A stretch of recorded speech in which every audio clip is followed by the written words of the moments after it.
Screen visible है आप लोगों को? Yes sir. Okay, thank you. So आज की क्लास में हम लोग स्टार्ट करने वाले हैं इकोनॉमिक्स ऑनर सेमेस्टर 4 का one of the best core paper, that is introductory econometrics. बहुत ही अच्छा पेपर है और पहली बार आप लोग पढ़ रहे हो तो डेफिनेटली सी बात है कि आप लोग बेसिक से पढ़ोगे। और पीछे का कुछ स्टैट्स का नॉलेज आपके पास होना चाहिए, कुछ मैथ्स का नॉलेज होना चाहिए, कुछ इकोनॉमिक्स का होना चाहिए। वो डेफिनेटली जरूरी है ही। बट इकोनॉमेटिक्स के बिहाफ पे जो भी आप टर्म्स वगैरह यूज करोगे वो सब नया होगा आप लोगों के लिए। तो सबसे अच्छा बात यह है कि आप शुरुआत से सीखोगे तो आप ऐसा समझ सकते हो कि हर चीज आपके लिए नया है, तो मतलब पीछे कुछ भूल चुके हैं या पीछे कुछ छूट चुका है, इन ये सब आपको प्रॉब्लम नहीं देगा। जैसे लेटर सपोज मैथ्स वगैरह में या और भी कई सारे पेपर में आपको कई बार आगे आके इनकमिंग फ्यूचर में बेसिकली या फिर बाद में पता चलता है कि बेसिक थोड़ा और अच्छे से पढ़ लेते तो और भी ज्यादा बढ़िया रहता। बट इस पेपर के लिए आपको ऐसा नहीं सोचना पड़ेगा क्योंकि ये पेपर अभी से स्टार्ट ही हो रहा है। अगर अभी से स्टार्ट हो रहा है तो आप ये समझो कि आज से ही आपको इसको अच्छे तरीके से पढ़ना है। सबसे पहले अगर मैं थोड़ा सा इस पेपर के सिलेबस के बारे में बताऊं आप लोगों को कि क्या पढ़ना है एंड कहाँ से पढ़ना है, तो बेसिकली ना टोटल 5 यूनिट के अंदर में डिवाइड किया गया ये आपका सिलेबस इकोनॉमेटिक्स का, जो कि आपको यहाँ पे दिख रहा होगा, यूनिट नंबर 1, 2, 3, 4 एंड 5, ठीक है। और मोस्ट प्रोबेबली 99% चांस है कि सिलेबस आपका यही रहेगा, इसमें कोई चेंजेस नहीं होगा क्योंकि ये जो मैंने अभी सिलेबस आप लोगों के स्क्रीन पे दिखा रहा हूँ मैं, ये 2024 का दिया गया है, मतलब 2025 में जो चल रहा था वो वाला, ठीक है। मोस्ट प्रोबेबली जो है ये आपका सिलेबस रहेगा। अगर चेंज होता भी है एक आध परसेंट तो आप लोग को अपडेट कर दिया जाएगा, अदरवाइज आपका 99% चांस है सिलेबस आपका यही रहने वाला है। जिसमें कि पहले यूनिट में हम लोग पढ़ने वाले हैं सिंपल लीनियर रिग्रेशन मॉडल के बारे में। क्या होता है अभी मैं आपको बता दूंगा, समझ में नहीं आएगा, इसलिए इसको बारी बारी से पढ़ना पड़ेगा। तो ऐसा नहीं है कि मैं किसी यूनिट के लिए आपको ओवरव्यू दे सकूं अभी, क्योंकि आपको कुछ पता नहीं है इसके पीछे का, इसके पर्टिकुलर इस पेपर के पीछे का क्या बैकएंड है, कुछ नहीं पता। तो नॉर्मली नाम जानो कि सिंपल लीनियर रिग्रेशन मॉडल आपको पढ़ना है, किससे, यूनिट नंबर 1 से। फिर आपको सेकेंड यूनिट के अंदर में आपको मल्टीपल लीनियर रिग्रेशन मॉडल पढ़ना है, जहां पे आपके पास वेरिएबल एक से ज्यादा होगा। फिर आपको फंक्शनल फॉर्म पढ़ना है, मतलब आप ऐसा समझ लो कि पहले आप लीनियर पढ़ोगे, लीनियर में भी एक वेरिएबल पढ़ोगे, फिर जाके दो वेरिएबल पढ़ोगे, फिर जाके जब आप मोर देन वन वेरिएबल पे आप काम कर चुके हो तो अब आपके पास फंक्शनल फॉर्म आएगा। फंक्शनल फॉर्म मतलब लॉगरिथम, एक्सपोनेंशियल, अलग अलग टाइप के फंक्शन से आप डील कर सकते हो।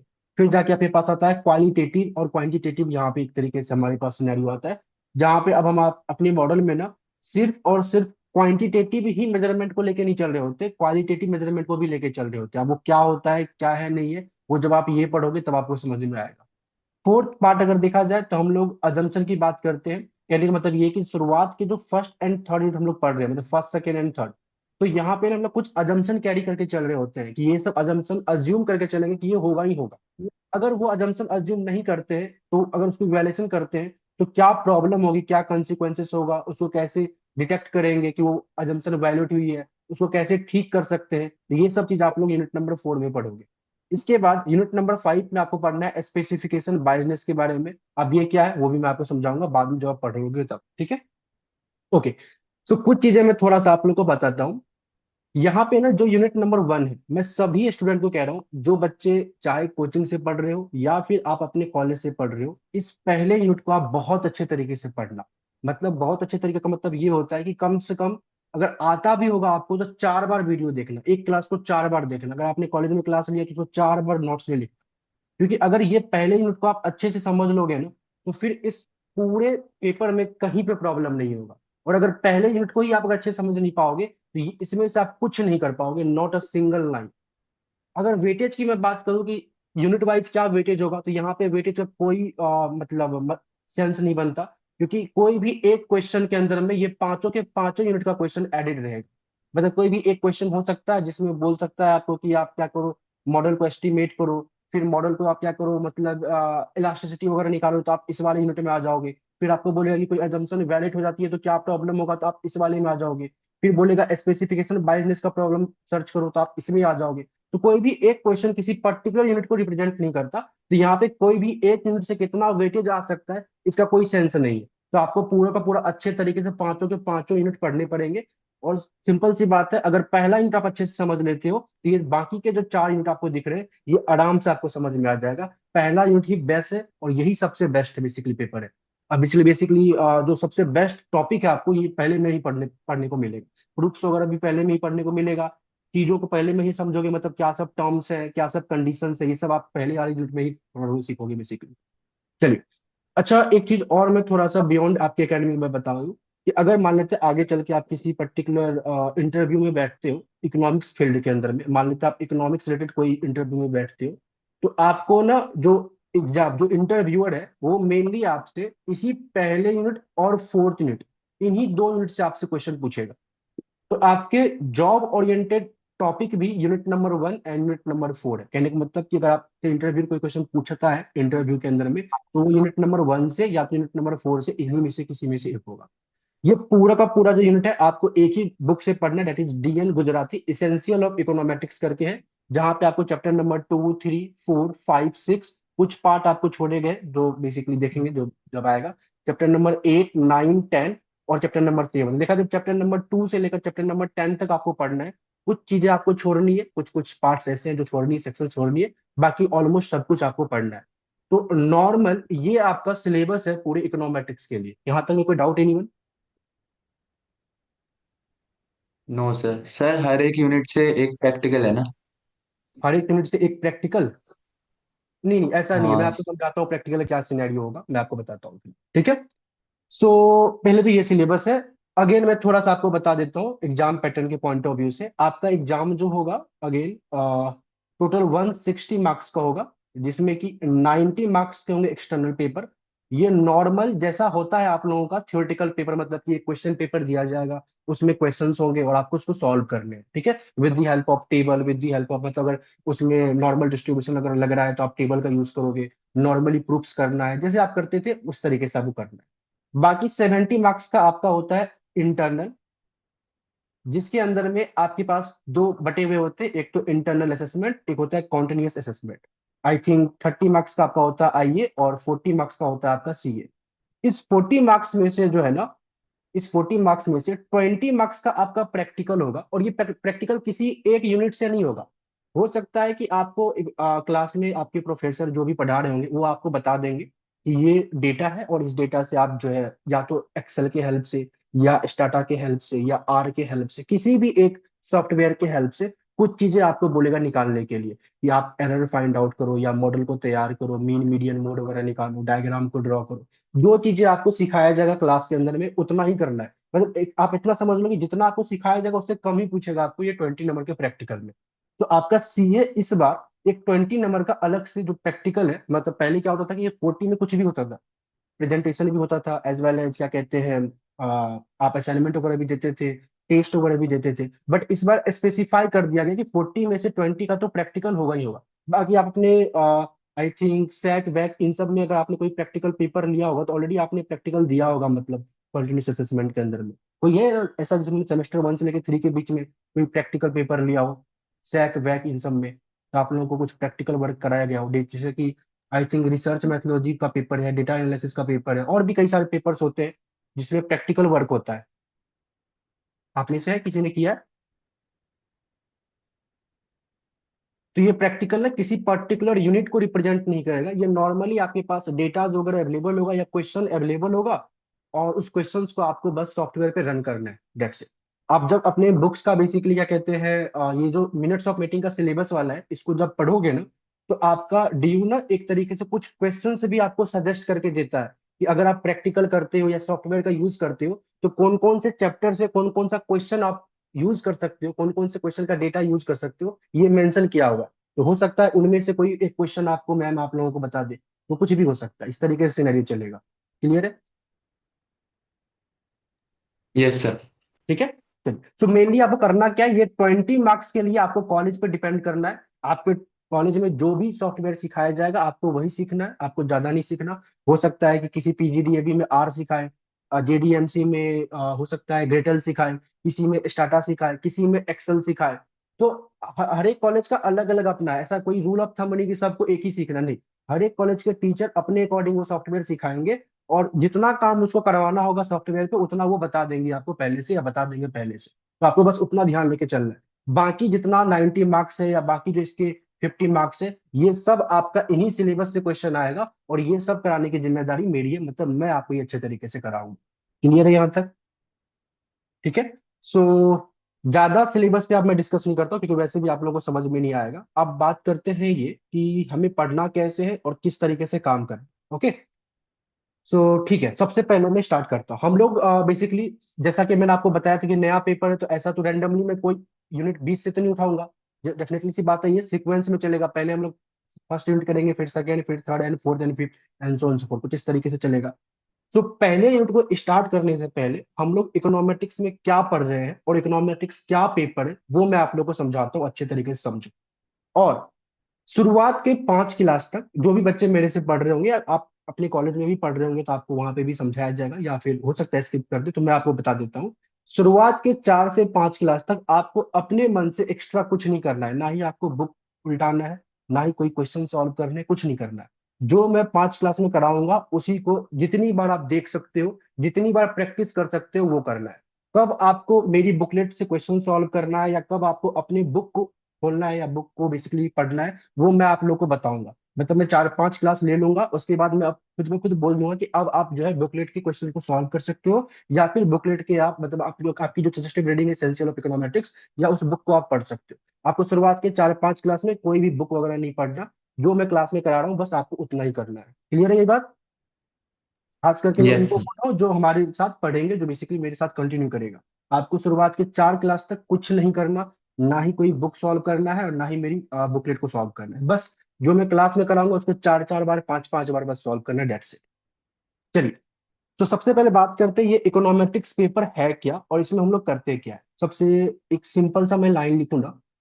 सो ये एक तरीके से ना, it is an economic phenomena, ऐसा आप इसको समझो। या सिंपल भाषा में इसको आप फोरकास्टिंग भी कह सकते हो। इट इज इकोनॉमिक, या it is the measurement of, ऐसे लिख लो यार,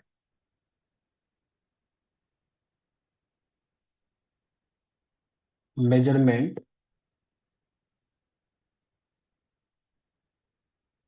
ऑफ इकोनॉमिक फिनोमिना। या फिर सिंपल भाषा में, it is all about forecasting.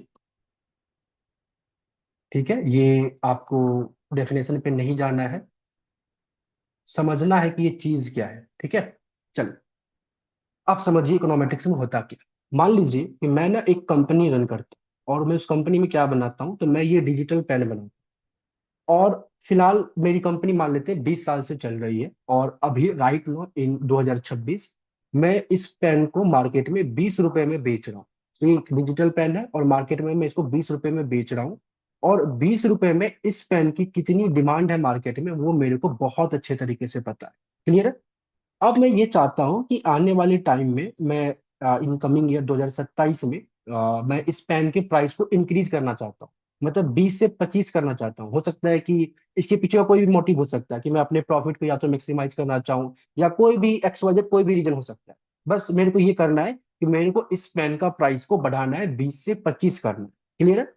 अब जब मैं इस पेन के प्राइस को 20 से 25 करूंगा, तो डेफिनेटली सी बात है, अगर मैं प्राइस में चेंज लाऊंगा तो इस पेन के डिमांड में भी कुछ ना कुछ इम्पैक्ट आएगा। डिमांड कम होगा ये तो मेरे को पता है, बट कितना कम होगा, क्या होगा, ये मेरे को पता नहीं है। लेकिन इस पेन की आने वाले टाइम पे जब मैं प्राइस 25 करूंगा, 25 करूंगा, तो इसकी क्या डिमांड हो सकती है उसको मुझे आज ही पता करना पड़ेगा। मैं 2026 में इस पेन को बेच रहा हूँ 20 रुपए में, बिल्कुल सही चल रहा है। लेकिन अगर मैं 2027 में इस पेन के प्राइस को इंक्रीज कराना चाहता हूँ, तो मैं इंक्रीज तो कर दूंगा 20 से 25, वो मेरे हाथ में है। लेकिन उस 25 रुपए पे ये पेन कितनी बिकेगी वो तो पब्लिक के हाथ में है, तो वो डिमांड बताएगा। और मुझे इतना पता, इतना नॉलेज मेरे को है कि मैं एक छोटा सा मान लो व्यापारी हूँ, या फिर एक छोटा सा मैं बिजनेसमैन हूँ, तो मुझे पता है कि दाम में बढ़ाऊंगा, प्राइस में इंक्रीज करूंगा, तो ये डिमांड तो कम होगा, बट कितने से कम होगा, क्या होगा, इसका मैं आइडिया नहीं लगा सकता। लेकिन क्या डिमांड हो सकता है उसको मुझे आज ही जानना पड़ेगा। अब ऐसा क्यों? क्योंकि अगर आप नहीं जानोगे तो फिर प्रोडक्शन कैसे करोगे? 2027 में जो सामान बिकेगा उसकी प्रोडक्शन तो आज ही मेरे को करना पड़ेगा। तो आज मैं कितना प्रोडक्शन करूंगा वो डिपेंड करता है ना कि कितनी डिमांड होगी। अगर मैं कम प्रोडक्शन कर लेता हूं तब भी मुझे लॉस हो जाएगा, अगर मैं ओवर प्रोडक्शन कर लेता हूं तब भी मुझे लॉस हो जाएगा। तो सिंस मुझे इस पेन की प्राइस को बढ़ानी है, तो पेन के प्राइस को मैं बढ़ा तो दूंगा, लेकिन बढ़ने के बाद इसकी डिमांड क्या होगी, डिमांड पे क्या इम्पेक्ट पड़ेगा, इसके लिए मुझे एक इकोनोमेट्रिशियन को हायर करना पड़ेगा। अब मैं क्या करूंगा, आप में से किसी एक इकोनोमेट्रिशियन को हायर करूंगा, मैं आप लोगों को बुलाऊंगा, किसी एक को मैं बुलाऊंगा और उनको मैं अपना ये प्रॉब्लम समझाऊंगा, जो मैंने आपको प्रॉब्लम अभी बताया कि मैं क्या करना चाहता हूँ और मुझे क्या चाहिए। ठीक है, चलिए इस स्टोरी को यहीं पे रोक के कुछ चीजें मैं आपको समझाता हूँ। कहने का मतलब क्या, सबसे इंपॉर्टेंट बात कि इस इकोनॉमेटिक्स पेपर का डोमेन क्या होता है, डोमेन ऑफ इकोनोमेट्रिक्स। सबसे पहला तो इकोनॉमिक थ्योरी, जो आपने अभी तक पढ़ा है, इकोनॉमिक थ्योरी। मतलब अभी आप जब क्लास 11 से आप पढ़ना जब आपने स्टार्ट किया तो आपने कई सारे इकोनॉमिक थ्योरी पढ़े, लॉ ऑफ डिमांड पढ़ा, लॉ ऑफ वेरिएबल प्रोपोर्शन पढ़ा, फिर आगे जाके लेफर कर्व पढ़ा, कई सारे कंसेप्ट में फिलिप्स कर्व पढ़ा, जहां पे आप अलग अलग वेरिएबल के बीच में क्या रिलेशन होना चाहिए, कैसे इक्वेशन बनेगा, कैसे इक्वेशन काम करेगा, क्या होना चाहिए एक्चुअली में, वो सब आपने देखा। तो लॉ इकोनॉमिक थ्योरी आपने कई सारे पढ़ी है। साथ साथ में आपने मैथमेटिकल ऑपरेशन करना भी सीखा है, मैथमेटिकल। Ondaire जा जो खादी में प्लीज नहीं अपने आप को म्यूट कर लो। है। चलो 1 सेकेंड गाइस। ठीक, तो साथ साथ में आपने मैथमेटिकल फंक्शन, मतलब आपने मैथमेटिकल काम भी बहुत किया है, मतलब किसी भी फंक्शन को मैक्सिमाइज मिनिमाइज कैसे कर सकते हैं, किसी भी फंक्शन का कर्वेचर कैसे बना सकते हैं, विदाउट यूजिंग दी कैलकुलस कैसे मैक्सिमाइज मिनिमाइज कर सकते हैं, कई सारी चीजें आपने पढ़ा है। तो वो तो मैथमेटिकल फंक्शन। और साथ साथ में आपने स्टैटिस्टिक्स के भी कई सारे टॉपिक्स पढ़े हैं, स्टैटिस्टिक्स। जब आप इन तीनों को एक साथ क्लब करोगे, कंबाइन करोगे, तो आपके पास जो पेपर बन के आएगा दैट इज इकोनोमेट्रिक्स। तो किसी भी फंक्शन का एग्जिस्टेंस जैसे उसके डोमेन बताता है कि वो कौन से रेंज में एग्जिस्ट करेगा, उसी तरीके से इकोनोमेट्रिक्स का जो एग्जिस्टेंस है वो इन तीनों पेपर को मिलाकर होता है। आप इकोनॉमिक्स के थ्योरी का भी काम करोगे, मैथमेटिकल काम भी करोगे, स्टैटिस्टिक्स का भी काम करोगे, इन तीनों को जब ऐड करोगे तो आपके पास क्या आ जाएगा, इकोनोमेट्रिक्स आ जाएगा। अब आते हैं अपने प्रॉब्लम के ऊपर, जो प्रॉब्लम हमारे पास आया हुआ। प्रॉब्लम क्या था कि एक मेरे को प्राइस इंक्रीज करना है और प्राइस इंक्रीज करने के बाद डिमांड में क्या इम्पैक्ट आएगा, क्या डिमांड होगी, वो मेरे को जानना है। और मैंने क्या किया, आप लोगों में से किसी एक इकोनोमेट्रिशियन को हायर किया। आप जैसे ही आप मेरे पास आओगे, मैंने अपना पूरा स्टोरी आपको बताया, तो आपका क्या प्रोसेस होगा, बीइंग एन इकोनोमेट्रिशियन आप क्या प्रोसेस को यूज करोगे वो आप समझो।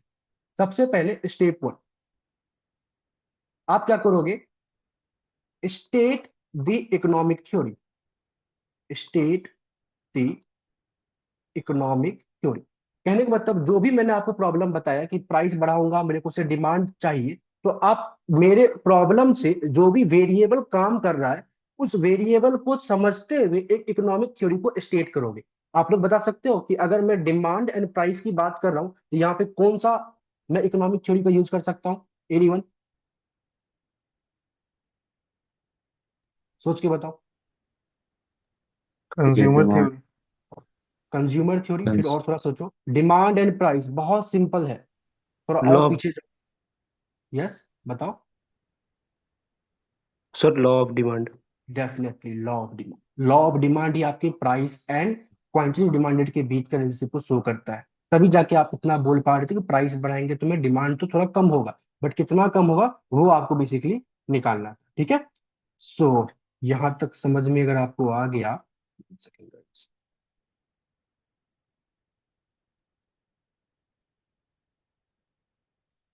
ओके।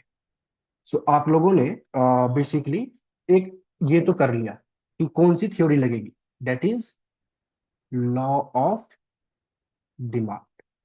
सबसे पहले आपने ये किया। अब आते हैं आगे, step 2।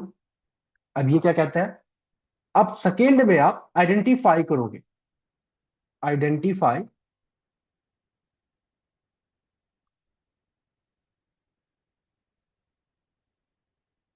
The mathematical function, mathematical function, इसको आप आइडेंटिफाई करोगे। कहने का मतलब ये है कि जो आप वेरिएबल पे काम कर रहे हो, लेट सपोज वाई आपका डिमांड है, एक्स आपका प्राइस है, तो इनके साथ आप कौन सा मैथमेटिकल फंक्शन को यूज करना चाहते हो।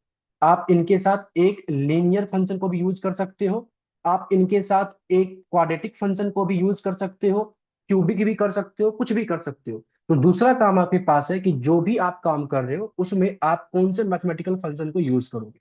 This is your second step. इसके बाद तीसरा स्टेप पे आओगे। जैसे आपने स्टेप नंबर 2 में एक मैथमेटिकल फंक्शन को सेट कर दिया, लेट अस सपोज आपने एक लीनियर फंक्शन सेट किया, ये रहा डिमांड, ये रहा प्राइस, अब इनके बीच से मेरे को एक इक्वेशन तैयार करना है। तो आप आओगे स्टेप नंबर 3 में। देखते हैं स्टेप नंबर 3 क्या कहता है। ये कहता है आप डेटा को कलेक्ट करो, कलेक्शन ऑफ डेटा। अब डेटा को कलेक्ट करने के भी कई सारे तरीके होते हैं। सबसे पहला तरीका होता है time series data. Time series data ये क्या कहता है? It is the data of one variable, of one variable at a different point of time, at a different point of time. कहने का मतलब ये कि आप क्या करोगे, different different point of time पे किसी एक वेरिएबल का डेटा आप कलेक्ट करो। लेट अस सपोज आपने बोला कि मुझे कि आप मेरे को ये बता दो कि आप जो है आपका डिमांड जो है अलग अलग टाइम पे क्या था। लेट अस सपोज मैं डिमांड बोल रहा हूँ, डिमांड मेरा वाई है। अब इसको आप चेक करना चाहते हो कि 2025 में क्या डिमांड रहा था, 2024 में क्या रहा था, 2023 में क्या रहा था, and so on so fourth. तो आपने क्या किया, डिफरेंट डिफरेंट पॉइंट पे किसी एक वेरिएबल का डेटा आपने कलेक्ट किया। इसको कहते हैं लोग टाइम सीरीज डेटा। आप डेटा किसी और तरीके से भी कलेक्ट कर सकते हो। क्या? That is cross sectional data. Cross sectional data. अब ये क्या कहता है क्रॉस सेक्शनल डेटा में? It is the data of more than one variable, more than one variable eight same point of time, same point of time. मतलब किसी एक particular time पे डिफरेंट डिफरेंट वेरिएबल का आप डेटा निकाल रहे हो। जैसे लेट सपोज 2024 में इस पेन की डिमांड कितनी थी, कौन से प्राइस पे बिक रहा था, कंज्यूमर की नॉर्मल इनकम क्या थी, and so on so fourth. तो आपने क्या किया, अलग अलग वेरिएबल निकाले हैं at a same point of time. इस टाइप के डेटा को कहते हैं हम लोग क्रॉस सेक्शनल डेटा। आप एक और तरीके से डेटा निकाल सकते हो, that is combination of both. Combination of both, जिसको आप पूल्ड डेटा भी कहते हो। पूल्ड डेटा ये क्या कहता है? It is the data of more than one variable, more than one variable at a different point of time, at a different point of time. कहने का मतलब ये कि आपके पास कई सारे वेरिएबल हैं, आप डिमांड भी जानना चाहते हो, आप प्राइस भी जानना चाहते हो, कंज्यूमर की जो नॉर्मल इनकम है वो भी जानना चाहते हो, 2025 में कितना रहा था, 2024 में क्या रहा था, 2023 में क्या रहा था, एंड सो ऑन सो। और ये सब अवेलेबल होगा, मतलब आप मेरे पास आओगे तो मैं तो आपको बोल रहा हूँ फोरकास्ट करने के लिए, लेकिन मेरे पास आप मेरे से ये तो मांग सकते हो ना कि जब आपका पेन की प्राइस 20 थी तो आपने 2025 में कितना सेल किया था, 2024 में कितना किया था, 23 में कितना किया था, 23 से पहले क्या प्राइस थी, तो उस प्राइस पे कितना आपने सेल किया था। तो ये सब आप डेटा क्या कर रहे हो, कलेक्ट कर रहे हो। तो आप इस तरीके से 3 डिफरेंट टाइप्स ऑफ डेटा को कलेक्ट कर सकते हो। ये बात समझ में आ गया? कलेक्शन ऑफ डेटा में टाइम सीरीज डेटा क्या होता है, क्रॉस सेक्शनल डेटा क्या होता है, and combination of both pool data क्या होता है। क्लियर है ये? Yes sir. चलिए, यहां तक जब क्लियर हो गया तो अब आता है स्टेप 4। जैसे ही आपने डेटा को कलेक्ट कर लिया तो अब आपको क्या करना है, एस्टिमेट दी पैरामीटर। सबसे इंपॉर्टेंट का, estimate the parameter of model.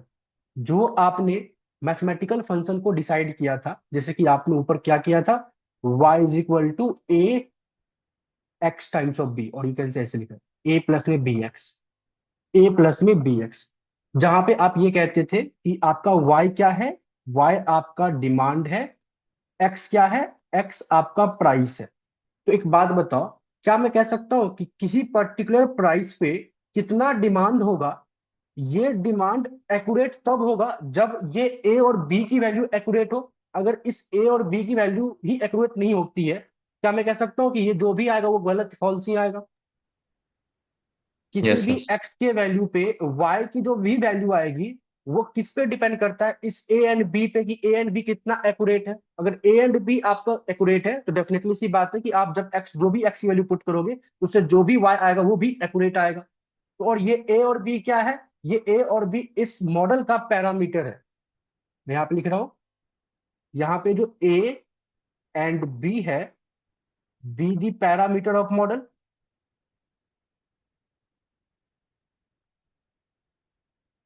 ठीक है। आप क्या करोगे, इस पैरामीटर को एस्टिमेट करोगे। सेमेस्टर 2 याद करो, जब भी हम लोग किसी भी पैरामीटर को एस्टिमेट करते थे उसके ऊपर क्या लगाते थे? Cap. So A hat and B hat, ये आप एस्टिमेट करोगे। कैसे करते हैं सीखेंगे हम लोग। Be the estimator of parameter A and B,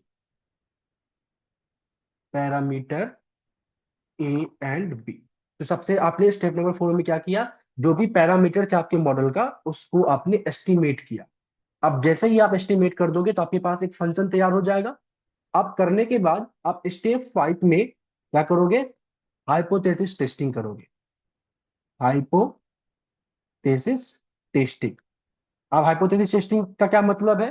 कहने का मतलब ये है कि अभी जो आपने ये मॉडल तैयार किया, जहां आप ये कहना चाहते हो कि एक्स प्राइस अलग अलग आएगा तो डिमांड भी अलग अलग आएगा, तो एक्चुअली में ये जो डिमांड है, इस डिमांड को ये प्राइस मतलब एक्स एक्सप्लेन कर रहा है या नहीं कर रहा, ये आप चेक करोगे। कैसे चेक करोगे? तो आप बी का हाइपोथेसिस टेस्टिंग कर लोगे, मतलब एक्स का जो स्लोप कॉफिशिएंट है उसका।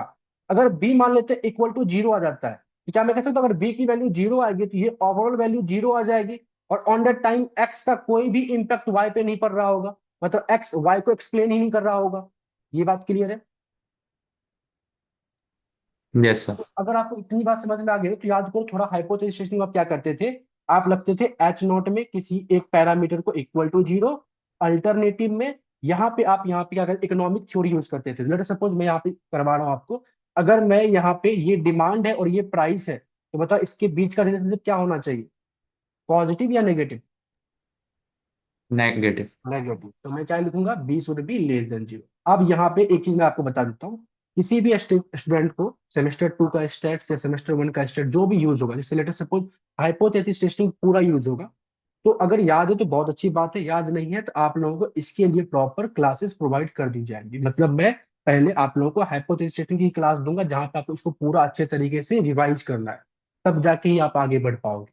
तो ये आपको अच्छे तरीके से दोबारा से क्लासेस दी जाएंगी जो कि आप हाइपोथेसिस टेस्टिंग कैसे करते थे ये सीख सकते। ठीक है। चलिए, जैसे ही आपने ये स्टेप 5 में हाइपोथेसिस टेस्टिंग कर लिया, मतलब आपने बता दिया कि जो आपका बेसिकली पैरामीटर था वो सच में आपके जो इंडिपेंडेंट वेरिएबल थे वो डिपेंडेंट को एक्सप्लेन कर रहा है या नहीं कर रहा, वो जैसे आपने बता दिया, तो अब आप क्या करोगे? प्रिडिक्शन करोगे।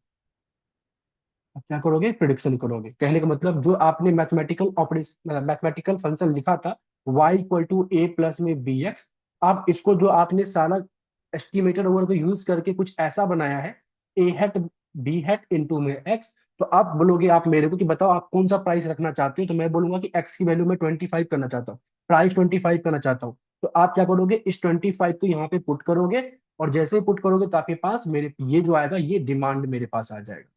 तो ये आप मेरे को जो बता दोगे। तो एक बात बताओ, अगर यहाँ पे एक्स की वैल्यू जब 25 आप पुट करके मेरे को ये जो वाई बता रहे हो, ये कौन सा वाई है? मतलब ये कौन सा डिमांड है? एक्चुअल डिमांड है, एक्सपेक्टेड डिमांड है? Anyone? Expected demand. Expected demand है, वेरी गुड। ये क्या है आपका? Expected demand. मतलब कि आप मेरे को ये बताओगे कि ऑन एन एवरेज अगर आप प्राइस को 25 करते हो तो आपका जो एक्सपेक्टेड डिमांड होगा आने वाले साल में वो ये हो सकता है। एक्चुअल कुछ भी हो, एक्चुअल हो सकता है, इससे ज्यादा हो भी हो सकता है, इससे थोड़ा कम भी हो सकता है, और इसके बराबर भी हो सकता है। तो एक्चुअल कुछ भी हो सकता है, लेकिन ऑन एन एवरेज आपने बताया कि आपका यही होगा। तो कुछ इस तरीके से आपने बिंग एंड इकोनोमेट्रिशियन 6 प्रोसेस को यूज किया। सबसे पहले आपने प्रॉब्लम को सुनते हुए एक इकोनॉमिक थ्योरी स्टेट की कि कौन सा इकोनॉमिक थ्योरी लगेगा। उसके बाद आपने उसके लिए एक मैथमेटिकल फंक्शन तैयार किया। फिर तीसरे पॉइंट पे आपने डेटा कलेक्ट किया, जो भी रिक्वायरमेंट होगी वो आप फील्ड वर्क करोगे। आपके पास डेटा फिलहाल तो अभी अवेलेबल होगा सेमेस्टर 4 के अंदर में। जब आप इकोनॉमिक्स, मास्टर ऑफ इकोनॉमिक्स करोगे तो वहां पे आपको डेटा कलेक्ट करना पड़ेगा। तो आप क्या करोगे, डेटा कलेक्ट करोगे। डेटा कलेक्ट करने के बाद आपने क्या किया, एस्टिमेटेड किया, मतलब कहने का मतलब जो भी आपके फंक्शन में पैरामीटर थे उसको आपने एस्टिमेट किया, ये हो गया। फिफ्थ पार्ट में आपने क्या किया, अपने फंक्शन को हाइपोथेसिस टेस्टिंग किया।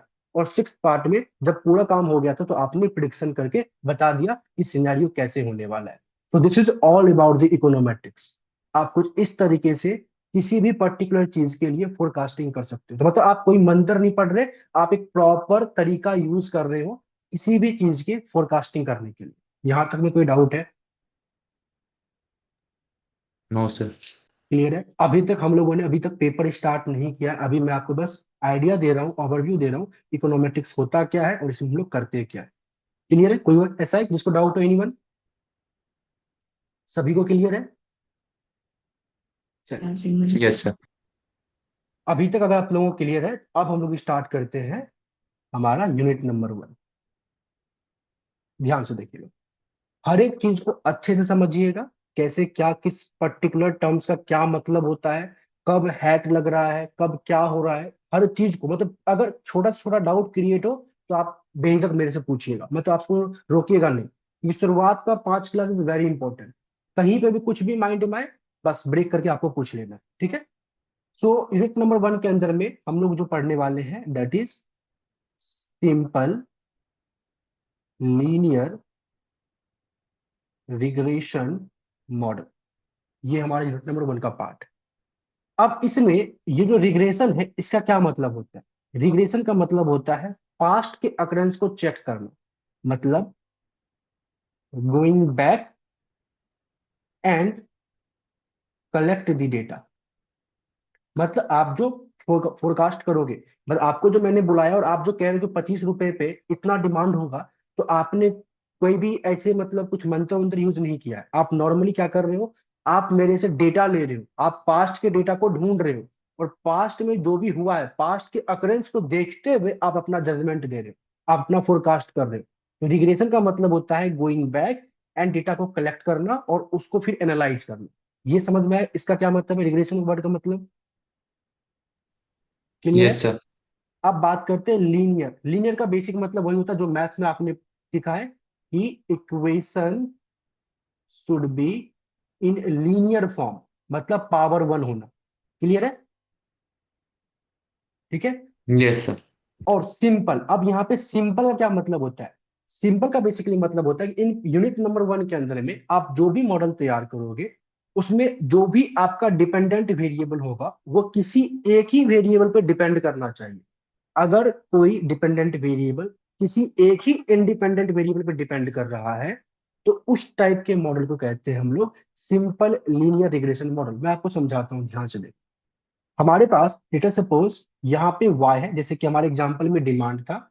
इस y को हम लोग क्या सब कह सकते हैं? इसको हम लोग बोलते हैं डिपेंडेंट वेरिएबल। Dependent variable. इसी चीज को एक और नाम से आप जानोगे, दैट इज रिग्रेसेंट।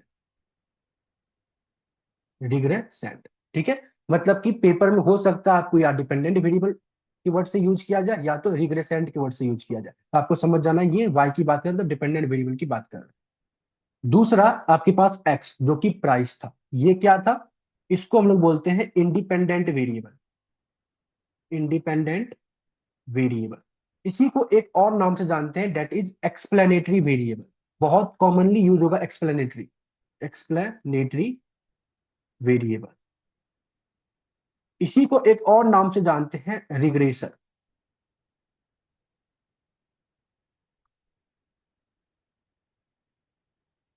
रिग्रेसर।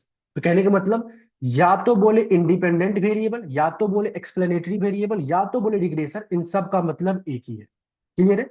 तो किसी भी मॉडल में अगर एक ही एक्सप्लेनेटरी वेरिएबल है या फिर एक ही इंडिपेंडेंट वेरिएबल है या फिर एक ही रिग्रेसर है, तो उस टाइप के मॉडल को हम लोग बोलते हैं सिंपल लीनियर रिग्रेशन मॉडल। मतलब सिंपल वर्ड की बात करते हैं, लीनियर को छोड़ दो, सिंपल वर्ड। सिंपल वर्ड उसी वाले मॉडल को बोलेंगे जहां पे एक ही इंडिपेंडेंट वेरिएबल हो। जैसे लेटर सपोज मैंने बोला कि y is equal to beta 1 plus में बीटा 2 x। तो यहाँ पे मेरे पास क्या मैं कह सकता हूँ कि एक ही डिपेंडेंट पे एक ही इंडिपेंडेंट वेरिएबल है, मतलब कि जो y है वो बस एक ही वेरिएबल पे डिपेंड कर रहा है, तो ये आपका सिंपल लीनियर रिग्रेशन मॉडल है, सिंपल मॉडल है basically. Similarly y is equal to, अगर मैं बीटा वन प्लस में बीटा टू एक्स स्क्वायर, यहाँ पे इसको मैं लीनियर नहीं बोलूंगा लेकिन इसको मैं सिंपल कह सकता हूं, क्योंकि एक वेरिएबल इस पूरे मॉडल में जो आपका डिपेंडेंट वेरिएबल है वो किसी एक ही वेरिएबल पे डिपेंड करता है। आप सिंपल सी समझ लो बात, कि जिस भी मॉडल में बस एक ही वेरिएबल होगा, एक ही कौन सा वेरिएबल, इंडिपेंडेंट वेरिएबल, एक ही इंडिपेंडेंट वेरिएबल होगा, उस पर्टिकुलर मॉडल को हम लोग बोलेंगे सिंपल। अगर वहीं पे मान लेते कुछ ऐसा होता, y is equal to beta one plus में बीटा टू एक्स प्लस में बीटा थ्री एक्स टू, तो इसको क्या बोलेंगे, यहाँ पे क्या एक ही वेरिएबल है इंडिपेंडेंट, नहीं, एक ये है एक ये है, तो ये सिंपल नहीं कहलाएगा। तो सिंपल का वर्ड का मतलब समझ में आ गया, कब किसी मॉडल को सिंपल कहेंगे। Yes, sir.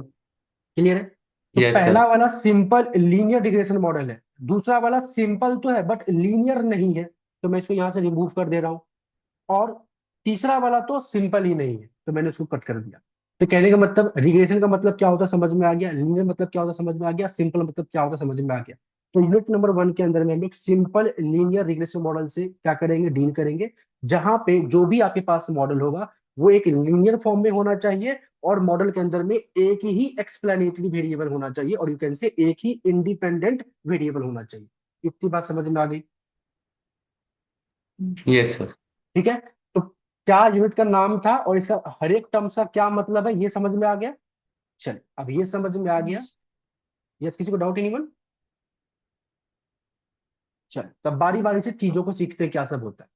एक बात बताओ, अभी जो आपने बीइंग एन इकोनॉमेट्रिशियन ये जो आपने प्रिडिक्ट किया था, ये कौन सा वैल्यू था, ये एक एक्सपेक्टेड वैल्यू था। जब मैंने आपको बुलाया और आपने जो मेरे को डिमांड बताई, आई थिंक हमारे पास एक चैट बॉक्स में है। अभी सिंपल का बेसिकली मतलब होता है कि जब भी आप किसी भी मॉडल के अंदर में एक ही एक्सप्लेनेटरी वेरिएबल को लेके चलते हो, मतलब कि किसी भी डिपेंडेंट वेरिएबल को किसी एक ही वेरिएबल पे डिपेंड करा रहे हो, उस टाइप के मॉडल को सिंपल कहते हैं। क्लियर है।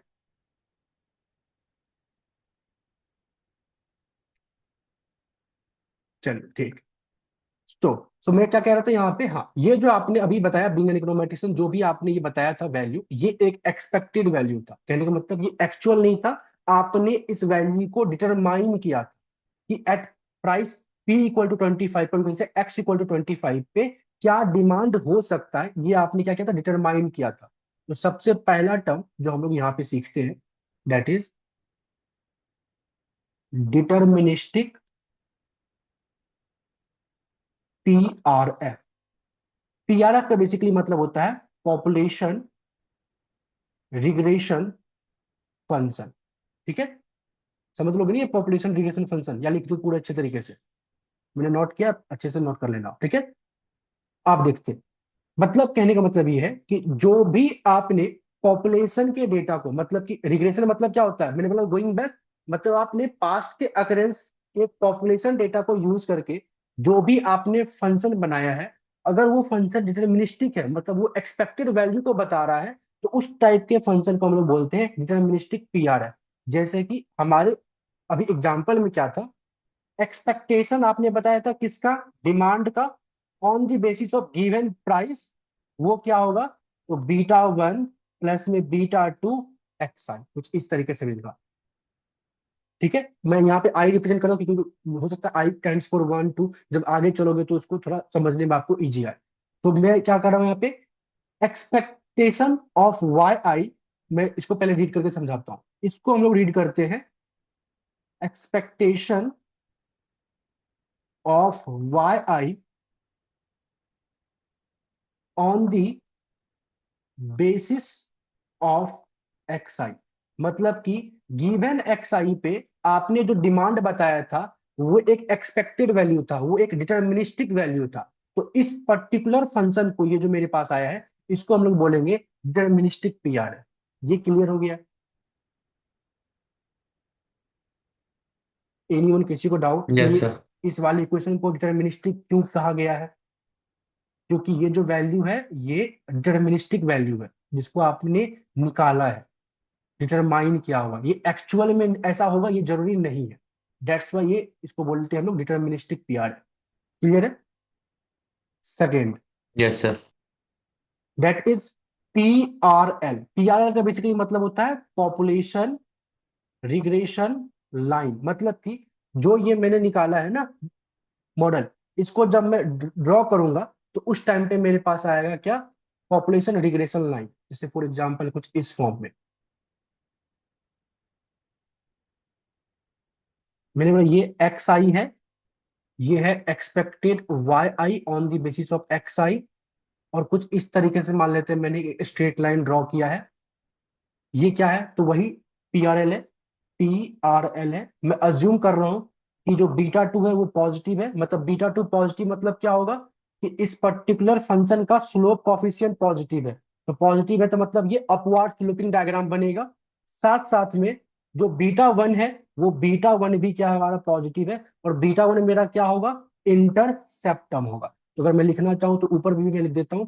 यहाँ पे आपके पास जो बीटा वन था वो था इंटरसेप्टम, और जो बीटा टू था वो था आपके पास स्लोप कॉफिशिएंट।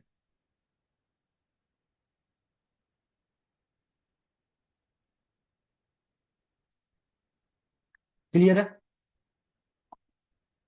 ये डायग्राम समझ में आ गया।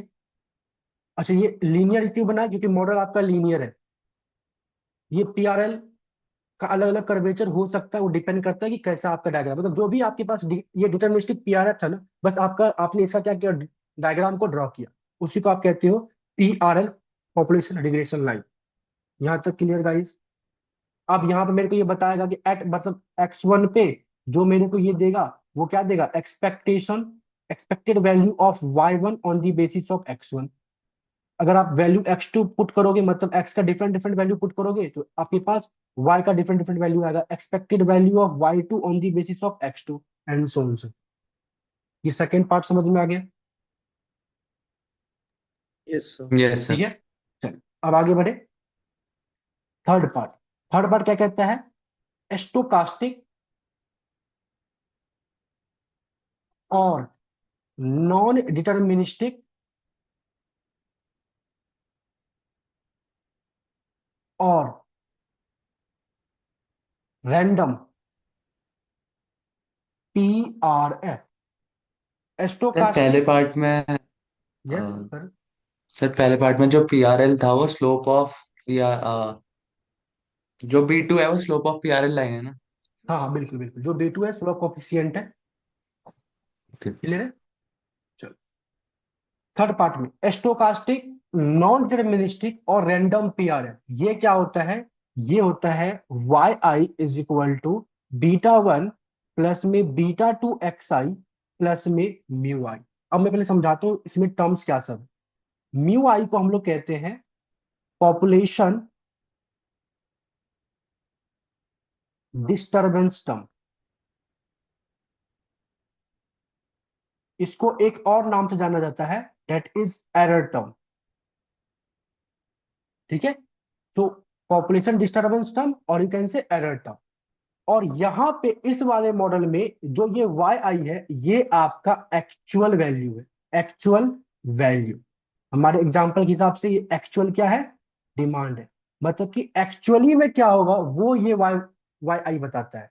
अब मैं आपको समझाता हूँ कैसे ये क्या काम कर रहा है। अगर आप सभी एग्री करो तो क्या मैं कह सकता हूँ इतना जो पार्ट आपको दिख रहा होगा यही है एक्सपेक्टेड वैल्यू। देख लो, यस सर। दिख रहा है ये। चलिए, तो यस अब सर। मैं आपको समझाता हूँ ये काम कैसे कर रहा है। मैंने बोला कि आप मेरे पास आए, आपने बोला कि एक्सपेक्टेड वैल्यू जो होगा, expected Y I on the basis of x I, वो इस वाले मॉडल पे आप पुट करके चेक कर लो। मैंने जब इस वाले मॉडल पे एक्स आई की वैल्यू 25 पुट की थी, तो आपके अकॉर्डिंग, इस वाले मॉडल के अकॉर्डिंग जो डिमांड आया था, मान लेते हैं वो 45 आया था। ठीक है, तो मैं ये अनुमान करके चल रहा हूँ कि एट रुपीज 25 पे जो डिमांड होगा वो 45 होगा। क्लियर है। अब 2027 आ गया, 2027 जब आ गया तो एक्चुअल में अब वो डिमांड होगा। मतलब 2027 आने के बाद फिर एक्चुअली में मैं पेन बेचूंगा एट रुपीज 25 पे, तो मेरे पास एक्चुअल डेटा अवेलेबल होगा।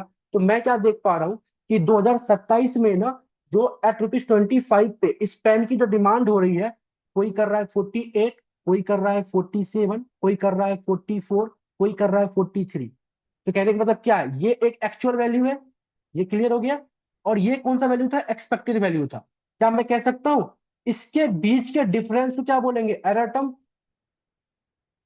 Yes sir. ठीक है, तो आप अभी सिंप्लिसिटी के लिए समझो, मान लेते हैं कि एक्चुअली में 48 का डिमांड हुआ 2027 में। बीइंग एन इकोनॉमेट्रिशियन आप आके आपने तो 45 बताया था।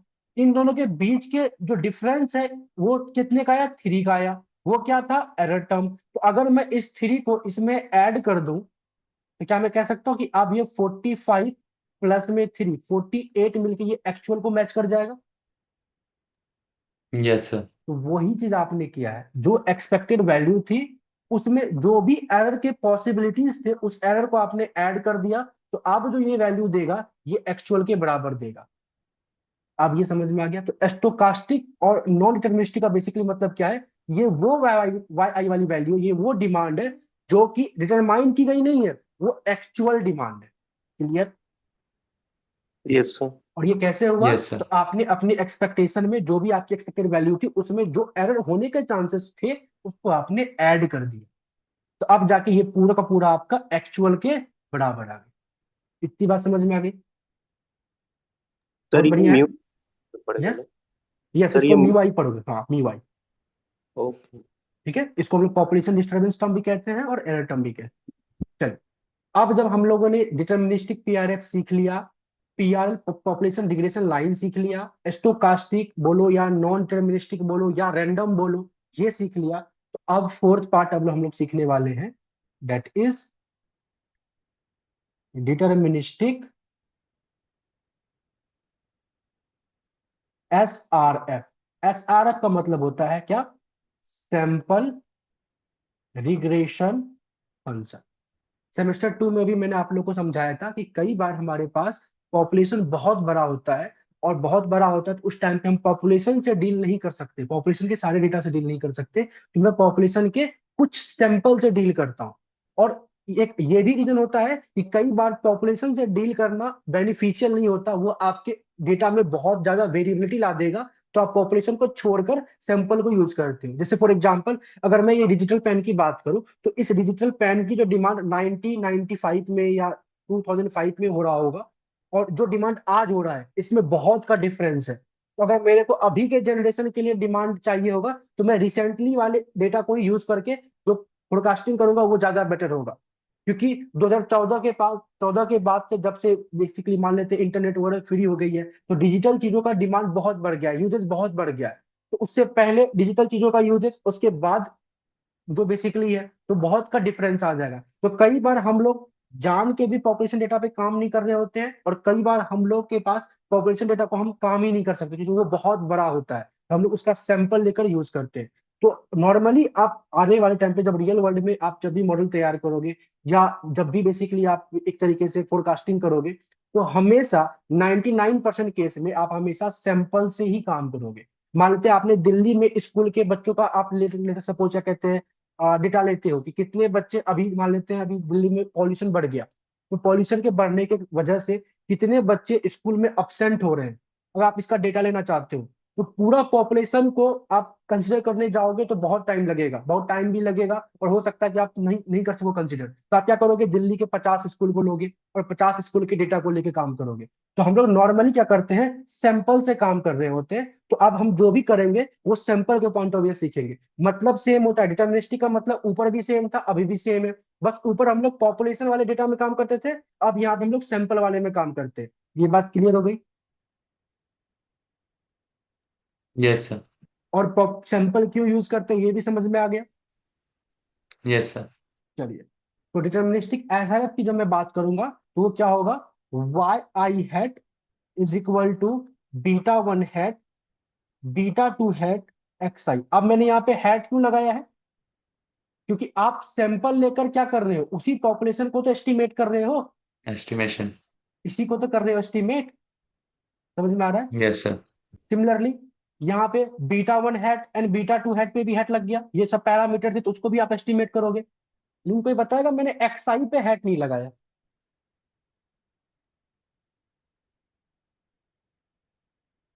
कोई बताएगा एक्स आई पे हैट क्यों नहीं लगाया। अगर वाई आई पे लगा है, बीटा वन बीटा टू पे लगा, तो एक्स आई पे क्यों नहीं लगा। सर ये क्योंकि इंडिपेंडेंट है तो इसको एस्टिमेट नहीं कर सकते। नहीं, इंडिपेंडेंट है, ये मतलब नॉलेज नहीं। इंडिपेंडेंट को भी आप एस्टिमेट कर सकते हो। ये आपके पास गिवन होगा। एक बात बताओ, अभी बीइंग एन इकोनॉमेट्रिशियन जब आप पॉपुलेशन डेटा से काम कर रहे थे तो यहाँ पे प्राइस आप क्या पुट करते? मैंने क्या बताया था आपको, क्या प्राइस मेरे को चाहिए 2027 में? 25 रुपया। Yes sir. यस तो सर। जब आप पॉपुलेशन डेटा से काम करते तब भी यहाँ पे आप 25 ही पुट करते, यस। और जब आप सैंपल डेटा से काम करते तब भी क्या करते हैं यहाँ पे आप 25। 25 ही पुट करते। ये सेम वैल्यू होती है। क्लियर है?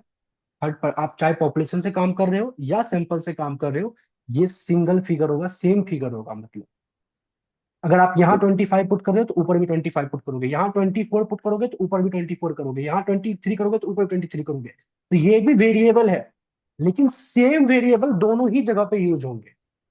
लेकिन क्या जो एक्सपेक्टेड डिमांड है वो दोनों जगह पे सेम आएगा? अगर आप पॉपुलेशन डेटा को पूरा पूरा डेटा यूज करते हो तब जाके जो एक्सपेक्टेड वैल्यू आएगी, और कोई छोटा सा डेटा यूज करते हो तब जाके जो एक्सपेक्टेड वैल्यू आएगी, क्या वो दोनों सेम होता है? नहीं, उसमें डिफरेंस आ सकता है। क्लियर है? Yes yes sir. हाँ, तो इसलिए इस पे हैट लगा और इस पे हैट नहीं लगा, तो ये भी समझना बहुत इंपॉर्टेंट है। ठीक है? तो क्या मैं कह सकता हूं यहाँ पे जो वाई आई हैट है is the estimator of what? Expected Y I on the basis of x I, इसी का एस्टिमेटर था according to population division function. Yes sir. Beta one hat is the estimator of beta one, और beta two hat is the estimator of beta two. अच्छा, आप अपनी जब book essential of econometrics को open करोगे तो वो लोग क्या करते हैं, पॉपुलेशन के लिए y equal to A plus में बी एक्स ये यूज करते हैं, और सैंपल के लिए y equal to A B X. कहने का मतलब पैरामीटर में जब वो पॉपुलेशन की बात कर रहे होते हैं तो कैपिटल ए और बी यूज करते हैं, सैंपल में स्मॉल ए और स्मॉल बी, मतलब जो एस्टिमेटर होता है उसको स्मॉल से रिप्रेजेंट करते हैं, और जो पॉपुलेशन पैरामीटर होता है उसको कैपिटल से रिप्रेजेंट करते हैं। जैसे मैंने यहाँ पे क्या किया है, इसको बीटा वन बीटा टू, और यहाँ पे बीटा वन है एंड बीटा टू है। लेकिन ये जो ए और बी स्मॉल ए बी है ना, ये यूनिवर्सल नहीं है। आप इसेंशियल ऑफ इकोनॉमेटिक्स पढ़ोगे तो आपको ये दिख जाएगा, बट अलग अलग बुक पढ़ोगे तो फिर वहां पे आपको बीटा वन बीटा टू ही दिखेगा। इसलिए मैं थोड़ा सा आप लोगों को यूनिवर्सल तरीके से पढ़ा रहा हूँ। समझ में आ गया क्या डिफरेंस है? Yes sir. Yes population sir. Parameter को लोग कैपिटल से रिप्रेजेंट करते हैं, और पॉपुलेशन पैरामीटर का एस्टिमेटर को स्मॉल से रिप्रेजेंट करते हैं। बाकी फिर आगे जाके इसेंशियल ऑफ इकोनॉमेटिक्स में जब क्वेश्चंस अगर आप देखोगे तो आपको इसी फॉर्म में दिखेगा, लेकिन शुरुआत में समझाता क्या है, इस वाले फॉर्म में। चलिए, आई होप आपको ये समझ में आ गया होगा। अब आगे बढ़ते हैं। तो डिटर्मिनिस्टिक एसआरएफ समझ में आ गया। तो फिफ्थ पार्ट, स्टोकास्टिक और नॉन डिटर्मिनिस्टिक और रैंडम एसआरएफ क्या होगा? तो ये होगा आपके पास Y I is equal to beta one hat plus में beta two hat x I plus में म्यू आई हैट। ठीक है? अब ध्यान से देखो, जब आपने, अच्छा यहाँ पे भी ये वाई आई क्या है? एक्चुअल वैल्यू है, एक्चुअल डिमांड। ठीक है? तो आपने बीटा वन की जगह पे बीटा वन हैट यूज किया, जब आप सैंपल यूज कर रहे थे तो मतलब बीटा वन को आपने एस्टिमेट कर लिया। बीटा टू की जगह पे बीटा टू हैट यूज कर लिया। म्यू के जगह पे, मतलब पहले क्या था, देखो यहाँ पे पहले था म्यू आई। अब आप क्या कर रहे हो, म्यू आई की जगह पे इसका एस्टिमेटर म्यू आई हैट इसको यूज कर रहे हो, लेकिन आपने इस वाई आई पे हैट नहीं लगाया आज। अब बताओ ये क्यों? सर क्योंकि एनीवन? ये तो एक्चुअल है ना। यस, क्योंकि ये एक्चुअल है, और एक्चुअल कभी चेंज नहीं हो सकता। आप सैंपल से काम करो या पॉपुलेशन से काम करो, ये तो वो वैल्यू है ना जो एक्चुअली में हुआ हुआ है। क्लियर है? तो हो क्या सकता था कि जब आपने पॉपुलेशन से काम किया था ना तो उस टाइम पे हो सकता था कि ये 48 45 आया था, और सैंपल से जब आप काम करोगे तो हो सकता है ये 44 आएगा। तो पॉपुलेशन से एक्चुअल का डिफरेंस 3 का हो सकता है, और सैंपल से एक्चुअल का डिफरेंस 4 का हो सकता है। तो ये 4 क्या है, पहले 3 था क्या, डिस्टरबेंस टर्म, आज 4 होगा डिस्टरबेंस टर्म। तो ये था म्यू आई और ये है म्यू आई हैट। क्लियर है? मतलब कि जो भी एरर आएंगे ना आप लोगों का, वो ये म्यू आई हैट एडजस्ट करेगा। क्लियर है? Yes sir. यहां तक में किसी को डाउट एनी वन? चलिए, अगर डाउट नहीं है तो क्या मैं इसको वाई आई, इतने पार्ट को वाई आई हैट और म्यू आई हैट को एक और ई आई से भी रिप्रेजेंट करते हैं। E I stands for also a disturbance term और एरर टर्म, लिख सकते हैं। देखो, Y I hat is equal to this, तो इसके प्लेस पे मैंने वाई आई हैट डाल दिया। क्लियर है? Yes sir. तो क्या मैं कह सकता हूँ यहां से एरर टर्म निकाल सकता हूँ कि ई आई क्या होगा, एक्चुअल में जो डिमांड हुआ है और आपने जो फोरकास्ट किया था, इनके बीच के डिफरेंस को ही हम लोग बोलते हैं एरर टर्म। Yes sir. ये आपको ध्यान रखना है, कहाँ पे हैट लगेगा, कहाँ पे हैट नहीं लगेगा, क्यों नहीं लगा है, क्यों लग रहा है, ये सब इंपॉर्टेंट है। अभी तो मैं बता रहा हूँ, समझ में आ रहा है, आगे जाके भूलोगे तो भूलने से बेटर क्या कि इसी चीज को 2 बार 3 बार इस तरीके से समझो। ठीक है? ये बस लिखने का तरीका है। आप बाकी म्यू आई हेड से भी अभी यहाँ पे रिप्रेजेंट कर सकते हो। अगर आप इसको म्यू आई हेट भी लिखोगे तब भी चलेगा, बट हेट यूज ना करते हो, नॉर्मली ई आई कर रहे, सो दैट कि आप जब आगे सिंप्लीफिकेशन करोगे, मतलब सॉल्व करोगे किसी भी चीज को, तो वहां पे सिंपल रहेगा लिखने के लिए। That's it. क्लियर है? मतलब कहने का मतलब म्यू आई हेट को एक और तरीके से लिखने का बस तरीका, दैट इज ई आई। यहां तक क्लियर? Yes sir. चलो आप ध्यान से देखिए, ये आपके पास वाई आई हैड क्या था, प्रिडिक्टेड वैल्यू था, और वाई आई आपके पास एक्चुअल वैल्यू है। सो वाई आई जो प्रिडिक्टेड वैल्यू था वो ये है। तो क्या मैं इसमें कह सकता हूं, कहने का मतलब ये है कि जो प्रिडिक्टेड वैल्यू आपके पास था वो कुछ इस तरीके से था, Y I hat is equal to beta one hat plus में beta two hat x I. तो क्या मैं कह सकता हूं कि एक्स आई की मैं जो भी वैल्यू पुट करूंगा, जो भी वैल्यू पुट करूंगा, उससे वाई आई की जो भी वैल्यू आएगी वो एक्चुअल वाई आई के कितना करीब है, वो डिपेंड करता है इस बीटा वन और बीटा टू पे। मेन काम तो यहाँ बीटा वन बीटा टू ही तो कर रहा है, ये पैरामीटर। ये तो पता है आपको, ये तो मैंने बताया कि एक्स आई 25 पे रखो। अब आपको बताना है कि 25 पे वाई आई कितना होगा, तो ये कितना होगा, ये तो इन्हीं दोनों पे डिपेंड करता है ना अच्छे तरीके से। मतलब अगर ये दोनों आपका आपने, आपका मेन काम क्या है, आपका तो मेन काम है इस beta one hat and beta two hat को एस्टिमेट करना। आप जितने अच्छे तरीके से इसको एस्टिमेट करोगे, उतने अच्छे तरीके से आपके पास ये वाला रिजल्ट आएगा। और जितना ये वाला रिजल्ट आपका अच्छा कब कहलाएगा, जब ये इस एक्चुअल वाई आई के करीब हो। कह सकते हैं हम लोग ऐसा। समझ में आ रहा है ये रिलेशन कैसे मैं कर रहा हूँ, यस सर।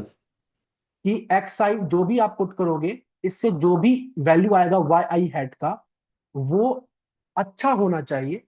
और वो क्या हो रहा है वो डिपेंड करता है beta one hat and beta two hat पे। अगर beta one hat and beta two hat आपका अच्छा है, मतलब आपका जो पैरामीटर है, अगर आपने पैरामीटर को अच्छे तरीके से एस्टिमेट किया है, तो डेफिनेटली सी बात है कि आपकी प्रिडिक्टेड वैल्यू भी अच्छा ही आएगा। और अच्छा कहने का मतलब यहाँ पे ये है कि एक्चुअल वाई आई से कम का डिफरेंस होगा, मतलब ज्यादा करीब होगा। और क्या मैं ऐसा कह सकता हूँ कि आपकी फोरकास्टिंग वैल्यू में और एक्चुअल वैल्यू में जितना कम का डिफरेंस होगा, आपका एरर उतना कम रहेगा। इन दोनों के बीच में जितना कम का यस सर। डिफरेंस, एरर आपका उतना कम रहेगा। तो क्या मैं ऐसे कह सकता हूं कि अगर मैं अपने एरर को मिनिमाइज कर दूं, एरर को मिनिमाइज का मतलब ही होता है कि इन दोनों के बीच के डिफरेंस को मिनिमाइज करना।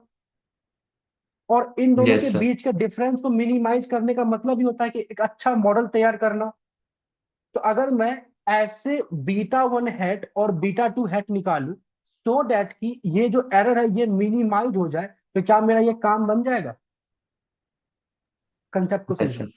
मैं एक ऐसे beta one hat and beta two hat को निकालना चाहता हूं, सो दैट कि ये एरर मिनिमाइज हो जाए। और एरर मिनिमाइज का ही मतलब होता है कि आपकी जो फोरकास्टिंग वैल्यू है और जो आपका एक्चुअल वैल्यू है, इनके बीच में डिफरेंस कम रहना। मतलब आपकी फोरकास्टिंग वैल्यू आपके एक्चुअल वैल्यू से बहुत ज्यादा करीब रहेगी। क्लियर?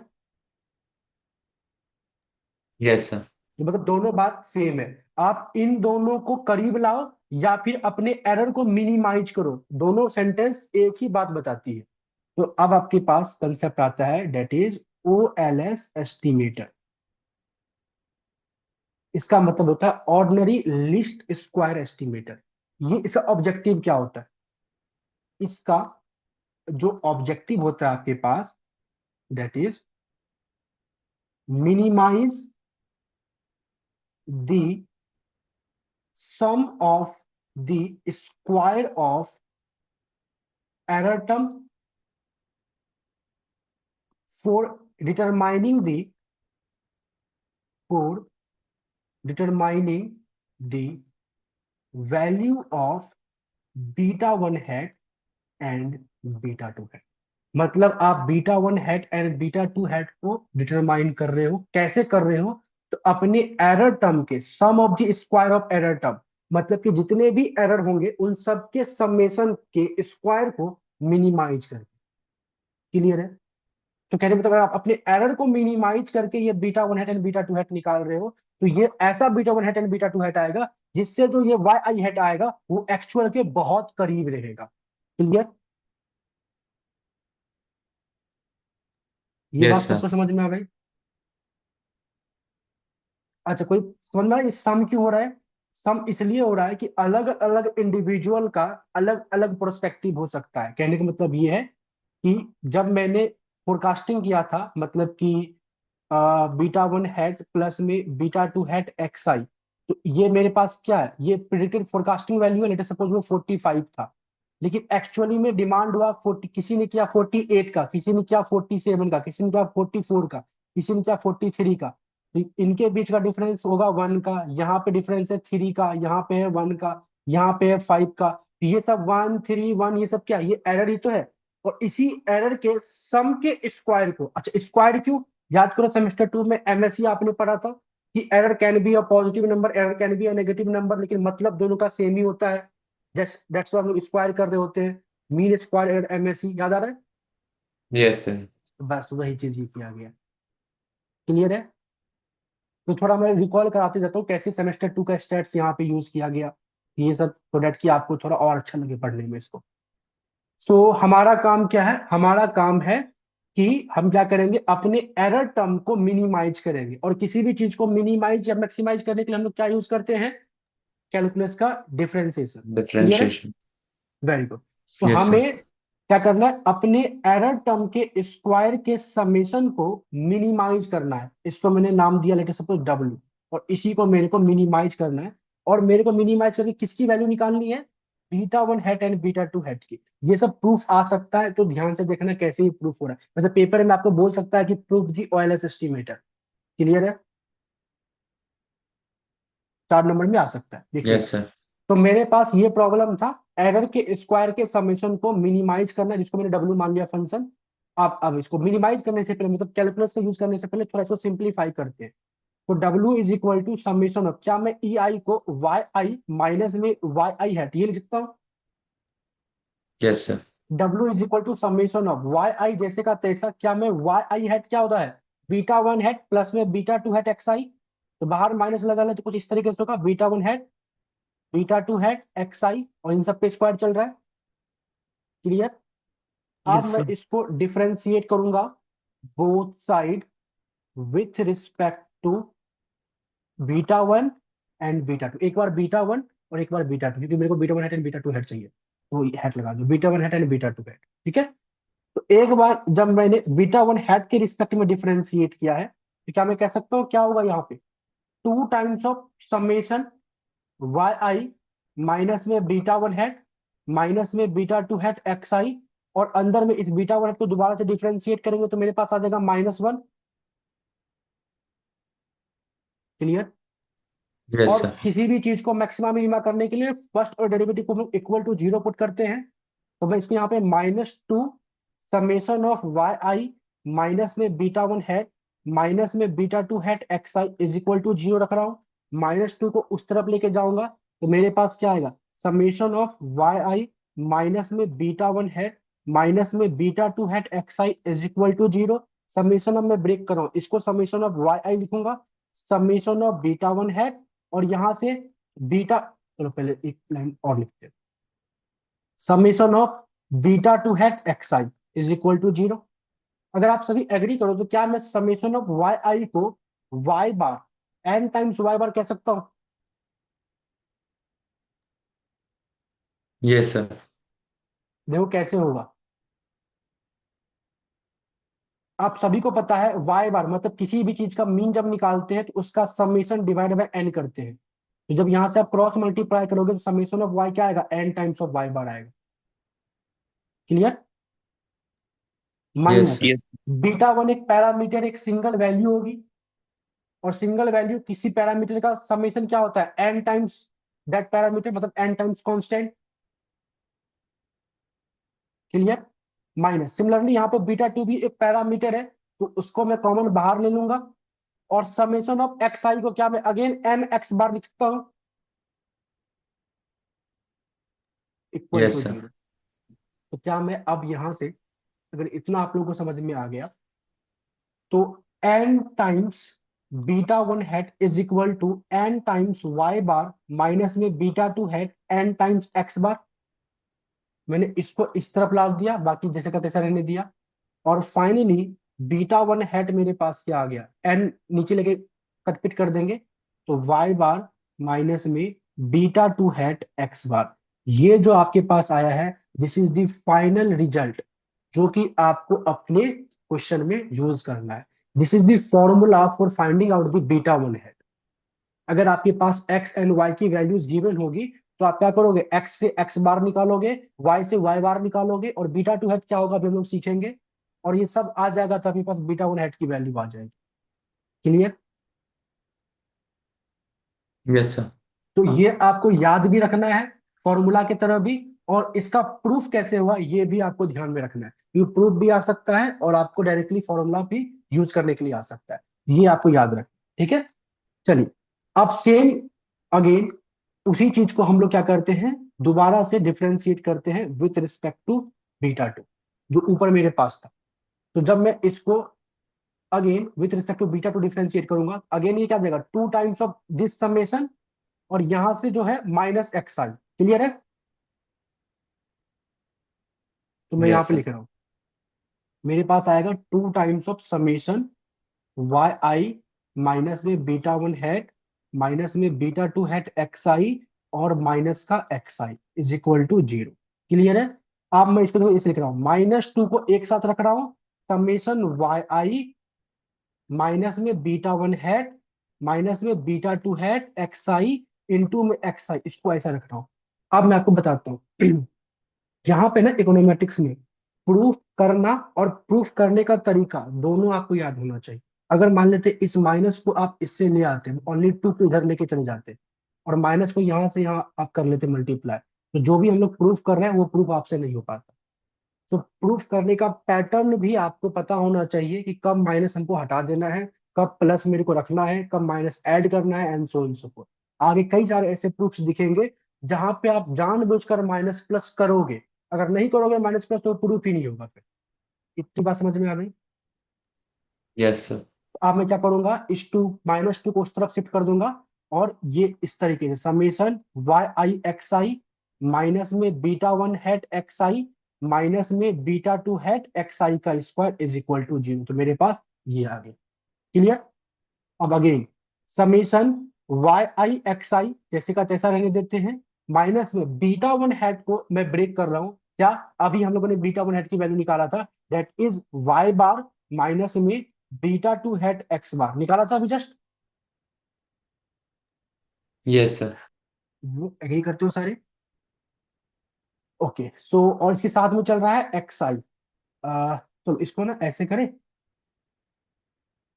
थोड़ा और सही रहेगा, एक लाइन बीच में मैं ऐड कर देता हूँ, देखो summation of Y I x आई को रहने दो, यहां से beta one hat summation of x I, और यहां से beta two hat summation of x आई का स्क्वायर इक्वल टू जीरो। ये आप यहाँ पे डायरेक्टली भी कर सकते थे, बट आप लोगों की फर्स्ट टाइम है तो इसलिए मैंने थोड़ा ब्रेक कर दिया और अच्छे तरीके, मतलब समेशन पहले सबके साथ दे दिया। क्लियर है। यहाँ से बीटा वन हैट बाहर निकल जाएगा क्योंकि एक पैरामीटर है सिंगल वैल्यू, यहाँ से भी बीटा टू हैट बाहर निकल जाएगा। क्लियर। अब यस सर। ये summation of Y I x आई जैसे का तैसा रहेगा, और बीटा वन हैट को मैंने ब्रेक कर दिया, और एक्स आई को जैसे का तैसा मैं रख रहा हूं यहाँ पे, that is summation of x I minus में beta two hat summation of x आई का square is equal to zero. Clear. अब यहां से summation of Y I x I minus में अगर आप सभी एग्री करो तो इसको y bar beta two hat x bar summation of x आई को भी मैं एन एक्स बार लिख सकता हूँ, माइनस में beta two hat summation of x आई का स्क्वायर जैसे का तैसे रहने दिया। थोड़ा और ब्रेक करेंगे, summation of Y I x I minus में वाई बार एक्स बार, इन सब के साथ एन चल रहा है मतलब मल्टीप्लाई कर देते हैं, माइनस माइनस प्लस, क्या आ जाएगा यहाँ पे हमारे पास n times beta two hat x bar का स्क्वायर माइनस में beta two hat summation of x आई का square equal to 0।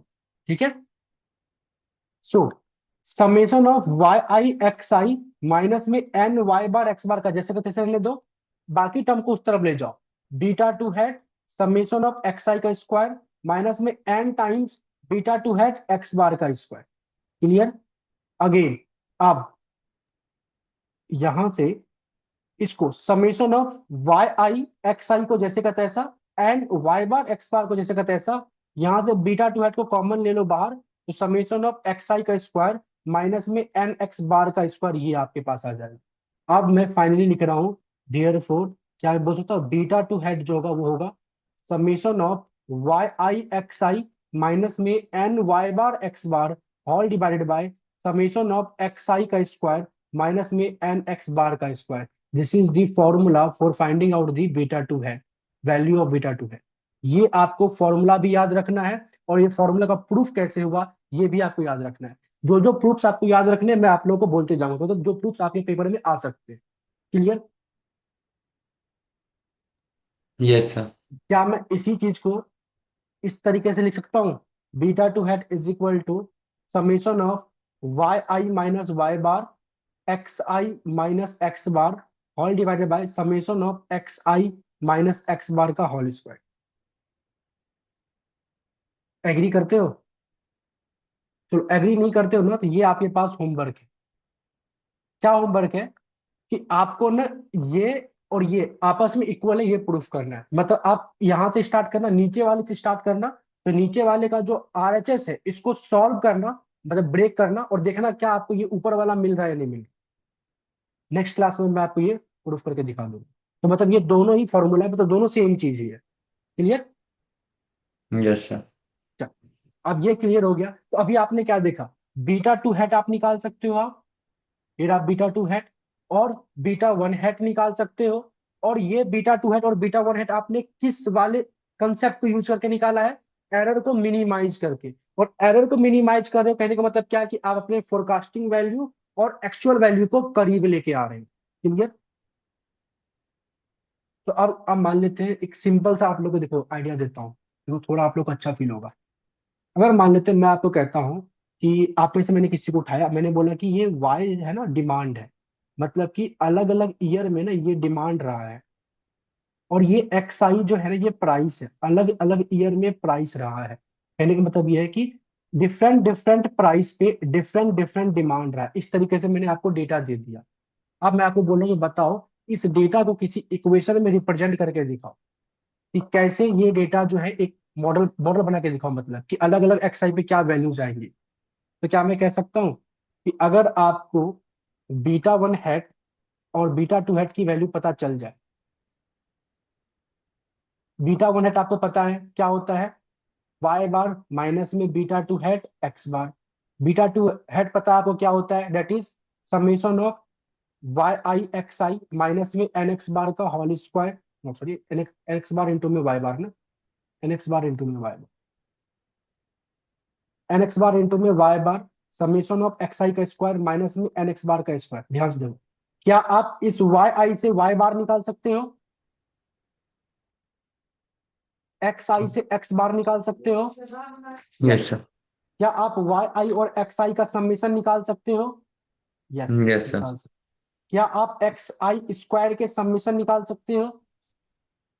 Yes. Yes जब सर। आपने ये निकाल लिया, ये निकाल लिया, ये निकाल लिया, इन सभी को आप यहाँ पे पुट कर दोगे तो आपके पास बीटा टू हैट आ जाएगा एक सिंगल नंबर में, बीटा वन हैट आ जाएगा एक सिंगल नंबर में, और एक स्टैंडर्ड फॉर्म क्या होता है सिंपल लीनियर रिग्रेशन मॉडल का, Y I is equal to beta one plus में beta two x I. Clear है? तो क्या मैं बोल सकता हूँ यहाँ पे बीटा वन एट की वैल्यू पुट करोगे, बीटा टू एट की वैल्यू पुट करोगे और आपके पास एक इक्वेशन तैयार हो जाएगा जो इक्वेशन आपके डिफरेंट डिफरेंट xi पे क्या yi होगा जो बताएगा। तो क्या आपने गिवन डेटा से एक मॉडल तैयार कर लिया? Yes sir. वेरी। क्या इससे पहले आपको ये आता था? आपके पास डेटा गिवन होता, क्या आप कर सकते थे ये? नहीं कर नो। पाते। नो। यही चीजें आपको सीखनी है। ये बहुत सिंपल तरीका मैंने आपको समझाया, बहुत एक तरीके से क्या आप पढ़ने वाले। क्लियर है यहाँ तक?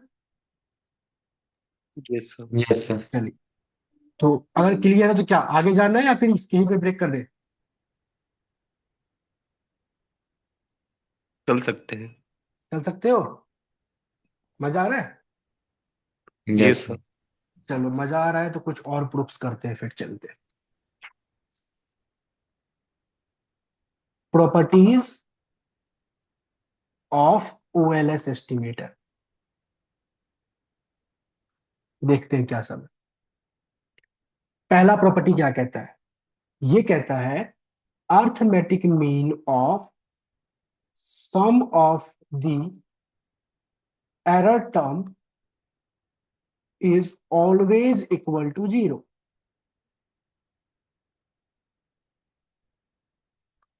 पहला प्रॉपर्टी कि जो आपके एरर टर्म का समेशन का जो अर्थमेटिक मीन आएगा, मतलब जो एरर टर्म का मीन आएगा, वो हमेशा इक्वल टू जीरो होगा। तो हमारा टू प्रूफ क्या है? जो एरर टर्म है इसका अर्थमेटिक मीन ये आपस क्या होंगे? इक्वल टू जीरो होंगे।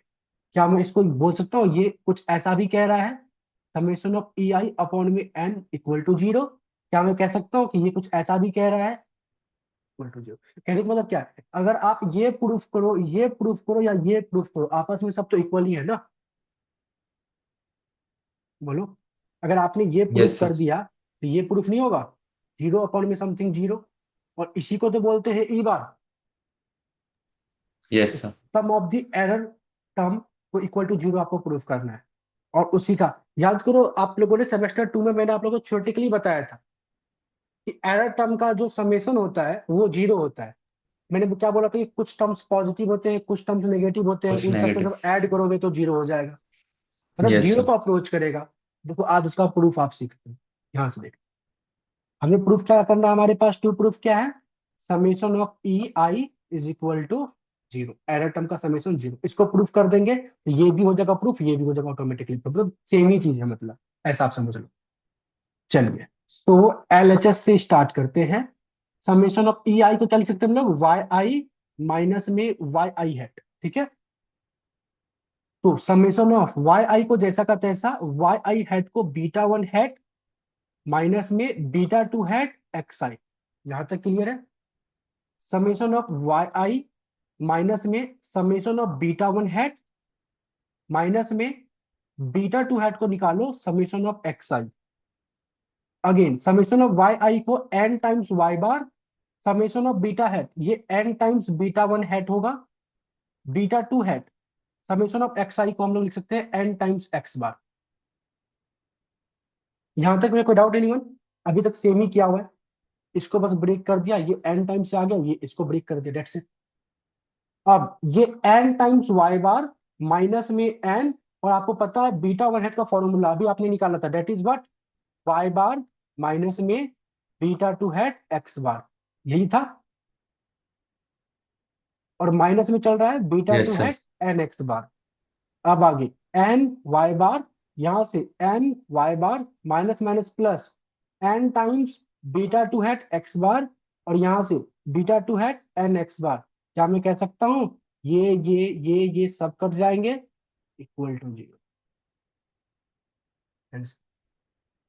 तो ये प्रूफ आपके 2 से 4 नंबर में, 2 से लेकर 4 नंबर के बीच के रेंज में आ सकता है। आपको या तो बोल देगा इसको प्रूफ कर दो जीरो, या तो बोल देगा कुछ इस तरीके से स्टेटमेंट वाइज कि अर्थमेटिक मीन का सम जो है एरर टर्म का वो ऑलवेज इक्वल टू जीरो का, ये प्रूफ करो। तो आपको समझ में रखना है। क्लियर है पहला प्रूफ? यस। Yes sir. चलिए आगे बढ़ते हैं। सर थोड़ा स्क्रीन ऊपर शो कर दीजिए।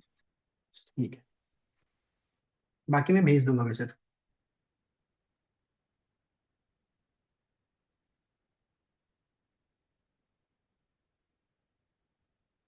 चले,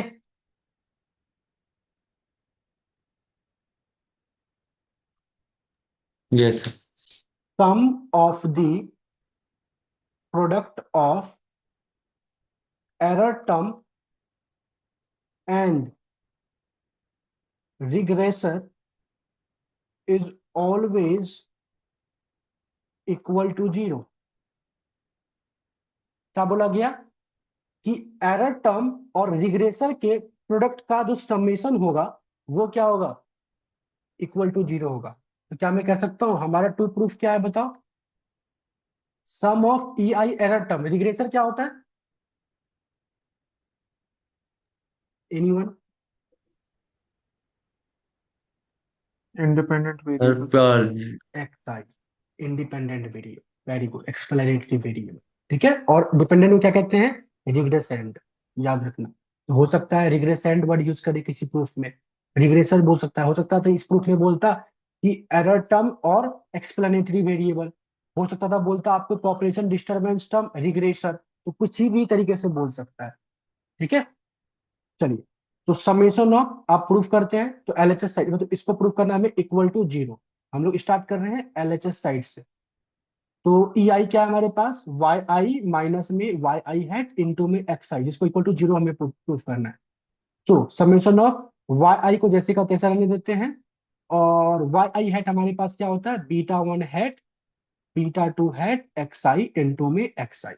सो समेशन ऑफ यहां से वाई आई एक्स आई माइनस में बीटा वन हैट एक्स आई माइनस में बीटा टू हैट एक्स आई का square. So summation of Y I x आई जैसे का तैसा, यहां से बीटा वन हैट कॉमन लेंगे, summation of x i common मतलब कि पैरामीटर जो बाहर आ जाएगा, मतलब समेशन ऑफ ब्रेक कर रहे हैं, और यहां से फिर बीटा टू हैट बाहर आ जाएगा, समेशन ऑफ एक्स आई का स्क्वायर चल रहा है। ठीक है, अब आगे summation of Y I x आई को जैसे का तैसा रहने देंगे, बीटा वन हैट का फॉर्मूला भी हमें पता था, that is Y bar minus में beta two hat x bar, ये भी निकाल के बैठे थे। समेशन ऑफ एक्स आई को हम लोग एन एक्स बार लिख सकते हैं। ठीक है, माइनस में beta two hat summation of x i square जैसे का तैसा रहे। अब आगे summation of Y I x आई जैसे का तैसा रख रहे हैं, माइनस में N x bar y bar जैसे का तैसा, प्लस में beta two hat n x bar का स्क्वायर माइनस में beta two hat summation of x आई का स्क्वायर। क्लियर है, summation of Y I x I minus में N x bar y bar जैसे का तैसा रखेंगे। अच्छा, यहां से अगर मैं माइनस बीटा टू हैट को कॉमन ले लूं बाहर, तो क्या मैं बोल सकता हूँ यहां से समेशन ऑफ एक्स आई का स्क्वायर माइनस में एन एक्स बार का स्क्वायर, ये बचेगा। यहां तक क्लियर, बोलो yes guys. Sir. So y I x i n x bar y bar ये एक अलग टर्म है, माइनस क्या बीटा टू हैट का फॉर्मूला अभी आपने निकाला था, that is summation of Y I x I minus में N x bar y bar all divided by summation of x आई का स्क्वायर माइनस में एन एक्स बार का square, this is the formula of beta two hat. Check sir. कर लो, yes sir. दिख रहा है। अब जब वो आपने पुट कर दिया यहाँ पे उसकी फॉर्मूला को, तो क्या मैं कह सकता हूँ, अच्छा उसके साथ में एक और टर्म चल रहा है, that is summation of x आई का स्क्वायर माइनस में एन एक्स बार का स्क्वायर। क्या मैं कह सकता हूँ ये टर्म कट जाएंगे, बचेंगे जो, तो उसमें ये भी कट जाएंगे और इक्वल टू ये आ जाएगा जीरो। क्लियर, प्रैक्टिस करना पड़ेगा, ये बात तो फिक्स है कई बार, लेकिन समझ जाओगे, मतलब कंसेप्ट तो समझ, ऊपर से तो नहीं जा रहा ना, ऐसा तो नहीं है कि मतलब कि जितना आपको आता है और मैंने सर कुछ भी बोल के निकल गया। हाँ बोलो। सर लास्ट वाला स्टेप फिर से एक्सप्लेन कर दीजिए। लास्ट सेकेंड वाले में लास्ट मैंने ये। क्या किया, बीटा टू हेड के जगह पे बीटा टू हेड का फॉर्मूला लिखा जो निकाला था डिराइव करके, यस सर। और साथ में ये चल रहा है इसकी जगह पे ये लिख दिया, और ये देखो ये यस टर्म और ये टर्म आपस में इक्वल है, दोनों कट गए, तो बचे वाले टर्म में ये और ये आपस में इक्वल है, ये भी कट गए, okay sir. Equal to zero. ठीक है, तीसरा ये सब सिंपल लीनियर के ओएलएस का प्रॉपर्टीज है। ये मल्टीपल में भी होगा क्या, ऐसा नहीं है, मल्टीपल में सब चेंज हो जाएगा, सिंपल के अंदर में ये सब इक्वल टू जीरो हो रहा है, बट जरूरी नहीं कि मल्टीपल में भी होगा, जब मल्टीपल पढ़ेंगे तब देखेंगे। तो ओएलएस प्रॉपर्टीज के अंदर में सिंपल अगर होता है तो जाके ये सब प्रूफ हो सकता है। तीसरा प्रूफ आपको बोल सकता है क्या, कि summation of Y I hat into में ई आई, इसको इक्वल टू जीरो प्रूफ करो। इसको आप हो सकता है आपको ऐसे भी बोल दे कि आप प्रूफ करो कि sum of the product of the forecasting y i value and error term is also always equal to zero. ये एक तरीके से क्या है, फोरकास्टिंग वाई आई वैल्यू ही तो है, और you can say predicted y i value. तो प्रिडिक्टेड वाई आई वैल्यू और ई आई एरर टर्म, इन दोनों का प्रोडक्ट का समेशन ये आपस में इक्वल टू जीरो है, ये बोल सकते हैं आपको। तो ये कैसे करोगे, समेशन ऑफ, बताओ, थोड़ा दिमाग लगाओ क्या कर सकते हैं। चलो, क्या मैं इसको यहाँ पे ये लिख सकता हूँ, वाई आई हेड क्या होगा, बीटा वन है, beta one hat plus beta. Beta two है एक्स आई,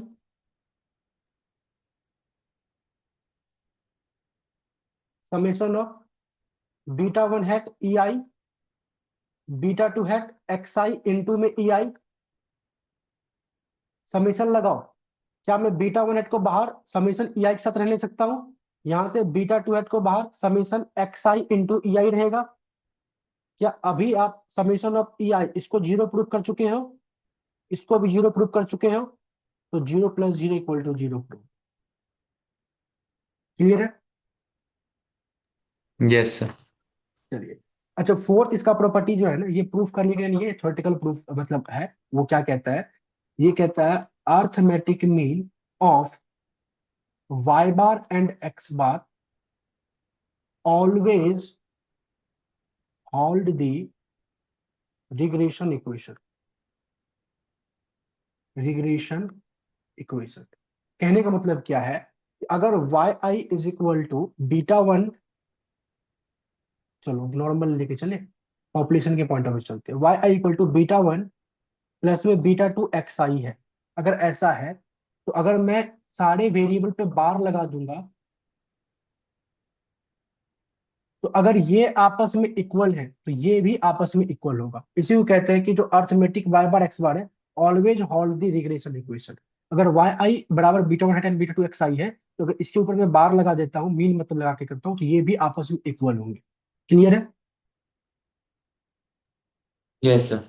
इसका थ्योरेटिकली यूज करोगे आप आगे चल के, कब करोगे मैं आपको बताऊंगा, बाकी यहाँ तक समझ में आ गया। तो यस यस सर। सर। यहां तक समझ में आ गया, तो this is all about the basic concept of econometrics. और उसके अंदर में यूनिट नंबर वन के में सिंपल लीनियर रिग्रेशन मॉडल क्या होता है वो मैंने आप लोग को समझाया है।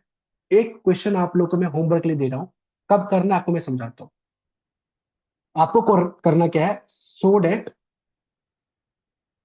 Arithmetic mean of actual y i and